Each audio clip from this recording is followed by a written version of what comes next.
I like bad guys in charge because it makes for more drama. Yeah, you said that last week. You like to have the antagonist be in charge, so the good guys have something to overcome. It's better to see an underdog story than a unstoppable force good guy. I mean, that worked in the '80s with Hogan, but I mean, that's not really entertainment anymore today. You know what I mean? Yeah, people don't want to see that nowadays. What were the biggest picks, in your opinion, and what were the worst or weirdest decisions? I guess maybe we should say. Charlotte being number 2 for Raw was pretty big. Yeah. Pretty big thing. And going back to Monday night when Stephanie had said that she was going to bring back the Cruiserweight division for Raw. Yeah. So that was crazy because, like, it was all speculation up to that point. And then they just were like, here, kaboom, we're blowing all of our load with this now. We're going to let you know. That was awesome. I'm like, hey, I want to watch Raw. Yeah, I'm really excited for that because, you know, I like the Cruiserweights. Some of the more questionable picks for me happened off air.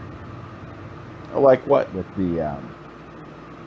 Mojo Rawley being drafted. Yeah, out of all people to be drafted up, but I guess after talking with our friend Seth afterwards, he said to me, you know, you got to keep some people on NXT to keep it watchable. You can't just have a completely new. Yeah, that's what I've always thought. I've always thought NXT should have superstars that are always on NXT. Mm-hmm.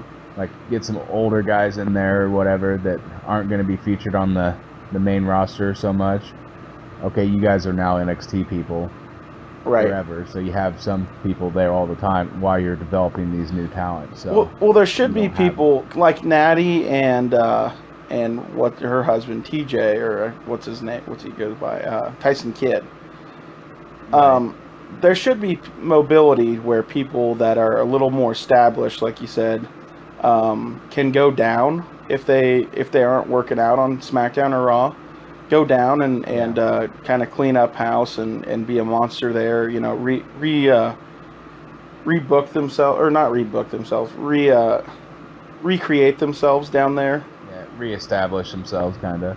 One person that I would say the best example of that, and who is hurt now, but man, when she came back, Emma is like one of my favorite of the women superstars.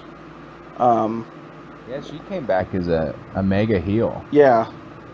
With her, she has like sunglasses on, and she does the butt shake when she comes out. Yeah, and she has shoulder pads. I like pads. That. Yeah, shoulder pads. I like that. So that got me to be like, hey, Emma. And then I don't know.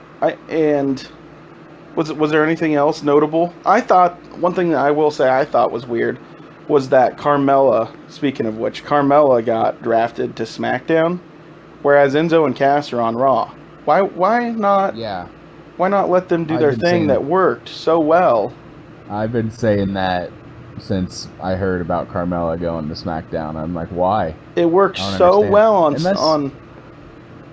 NXT. It works so well, and I mean, it worked well enough that the very first time they debuted, just Enzo and Cass, they debuted on Raw. Everyone in the crowd was saying it. That wasn't expected. I mean, we all know who Carmella is. Carmella belongs with them. Yeah, I don't know if they're gonna do like a trading, like the GMs are able to trade superstars, like you can in, you know, the NFL or the NBA or whatever. Right. That might be a storyline in the future where they're gonna have trading. Speaking of storylines and someone who will not be traded, we did our own little mock draft last week. And if you could remind the folks at home, for those who didn't watch and for those who did, who we did a rock, paper, scissors over last week to not pick. We did our mock draft and it came down to the final 2 picks was Mark Henry and Heath Slater. Right. And so we couldn't decide, so we did a rock, paper, scissors to see who got Mark Henry, who didn't have to take Heath Slater. So we didn't think of the smart thing that WWE did. They just didn't draft him. Just leave him out. And at completely. the end, if you watch the network's exclusive afterwards, it was pretty funny. I don't know if I showed you or if you heard about it, but at the very end of it, after everyone, like Booker and the whole gang, like signed off, it just cut to Heath Slater sitting in a waiting room by himself, like where a bunch of other superstars had been waiting, reminiscent to where they do it before, where there's just a bunch of superstars. There's like a buffet line and stuff. He's sitting there by himself in this room, and he's like, "Well, darn, one of my buddies went to Raw, another one went to SmackDown. What about me?" And the lights get cut off, and he's like, "Oh, you got to be kidding me!" So I wonder if they're gonna do something where he goes on both shows and just kind of like mopes around. They're kind of touting how he's the number one free agent right now in the company. On WWE.com. Oh, really? I haven't even seen that. That's cool. Yeah, he's currently injured. He's not going to be able to wrestle for another couple weeks anyway. That's a good way to keep him, I guess. So quote unquote relevant. I guess. So it's a good thing for him. I think it's got people talking about him, and there's no such thing as bad publicity. That's true. I mean, I guess we should move right along since we got to the end. Well, go ahead. One of the things I wanted to mention about SmackDown was, I don't know if they did it with all networks, but when we were watching it during the first match, John Cena versus Luke Gallows, Festus, they went to commercial and they kept playing the match. Oh, yeah. That was really cool. That was one of the coolest things I've seen done, and they didn't do it again. Why? Yeah. Why tease us and then not do it again? I hope to God they start doing that all the time. They can find a way. Really awesome. We both mentioned how cool it was. Yeah. And also, if you're wondering, LOL, Cena wins. Right. Well, do you think that Festus was going to be able to beat Cena? Well, there wasn't any shenanigans because Enzo Cass came out to make sure, but yeah, they shenanigans proof the match. They counter shenanigan. Well, so now that we can go ahead and move along. Wednesday night we had the last night of the wrestling trifecta night, if you want to call it that. I guess you can't call it a trifecta because, I mean, if you got a pay-per-view, think of that, Tom. This is the first week that we've done all of the wrestling, minus a pay-per-view. Yeah, this coming weekend will be the first Sunday. Full, like, sludge, just all this big old buffet of wrestling, because you've got the pay-per-view on Sunday, Monday Night Raw, SmackDown Live, as they're calling it now, SmackDown Live, NXT, and then CWC. And then after that, we can have lives. So Thursday, Friday, and Saturday, we get lives. Yeah, crazy. So what did you think of NXT? I know it had been a little bit since you watched, right? Yeah, I haven't been watching NXT very much at all. It's the first time I've watched it in quite a while. I found it interesting. They opened the show with their big match, what I would consider their big match, Rhino versus Samoa Joey. And that went as expected.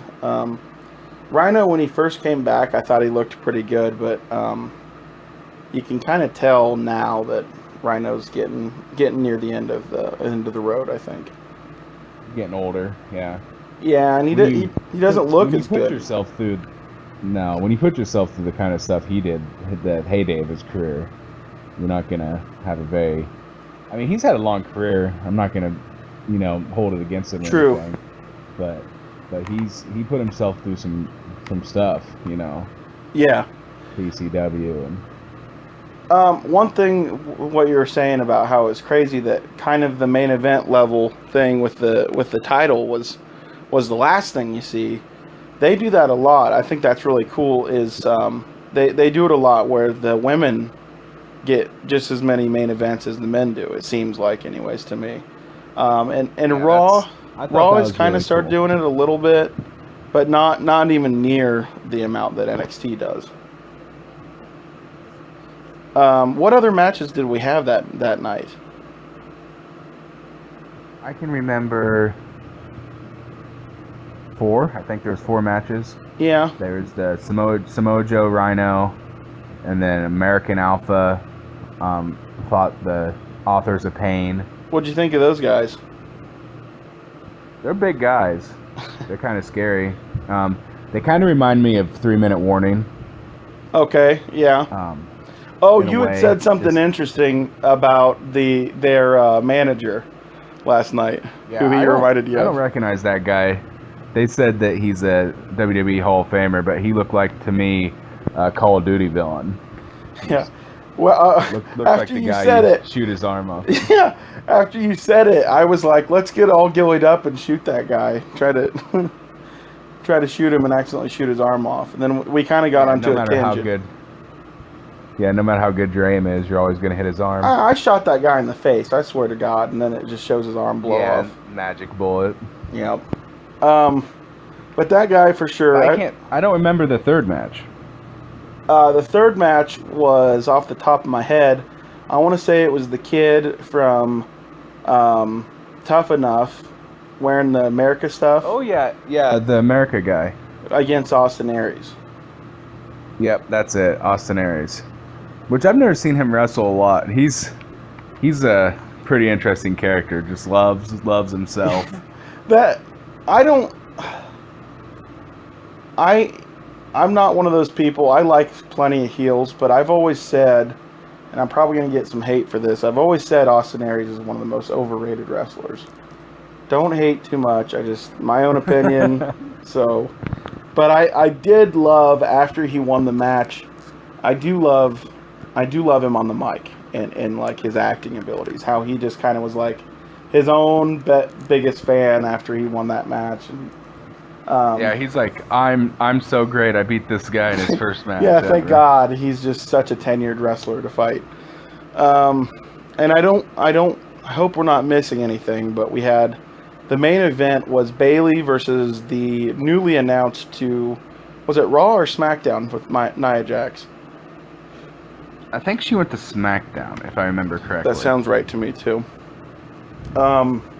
Surprising enough, well, actually not surprising. Bayley was the winner. She had been beat a few times in a row and injured by Nia Jax. But Bayley pulled it off. As you said, of course she wasn't going to get the Bayley to belly or whatever it's called. Yeah, she wasn't going to do it. She wasn't going to do it from the ground, the Bayley to belly suplex, but she got it from the second rope. Right. Which is still a pretty big move. Because Nia Jax isn't a little girl. She's big. That's a big girl. Reminds me a little bit. You got a big girl that's a powerhouse like that. Kind of. You remember Awesome Kong?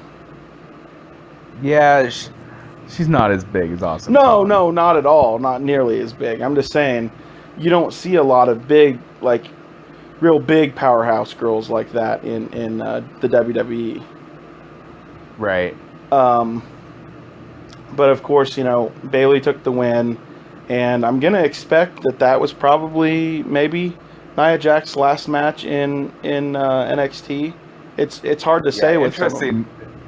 Yeah, interesting thing. They had a big Twitter dispute afterwards, where like Bayley's like, well, Nia Jax was like, well, I'm going to Raw, bye, and Bayley's like, well, I'm just gonna stay here on NXT and become a two-time women's champion, something you couldn't even do once.